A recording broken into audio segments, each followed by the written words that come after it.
స్వేదపత్రం పేరుతో కేటీఆర్ పిల్ల చేష్టలు చేస్తున్నారని మాజీ మంత్రి షబ్బీర్ అలీ విమర్శించారు. ప్రభుత్వం అధికారుల నుంచి వివరాలు సేకరించి శ్వేతపత్రం విడుదల చేసిందని తెలిపారు.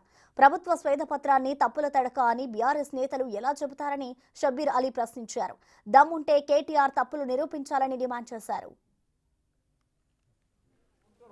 వైట్ పేపర్ గవర్నమెంట్ చేస్తుంది కానీ గవర్నమెంట్ లేనిది వీడు మన ప్రైవేట్ వాడు గవర్నమెంట్కి దిగిపోయిన వాళ్ళ కేటీఆర్కి ఏమైనా బుద్ధి అక్కలు ఉండాలా.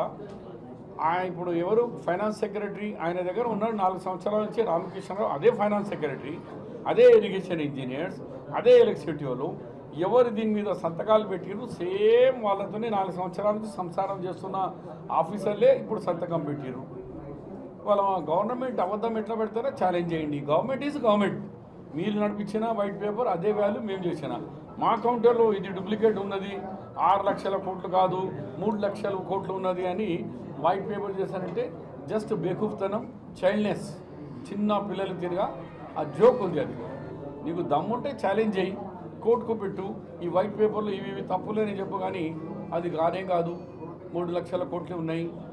అరే కేంద్ర ప్రభుత్వం పార్లమెంట్లో ఇప్పుడున్న ఫైనాన్స్ మినిస్టర్, కేంద్ర ఫైనాన్స్ మినిస్టరు ఆమె పార్లమెంట్లో చెప్పింది అప్పుడు 5,25,000 crore అని 1 year బ్యాక్ చెప్పింది. ఇప్పుడు 6,72,000 కోట్లు అని ఇప్పుడు మేము చెప్తున్నాం.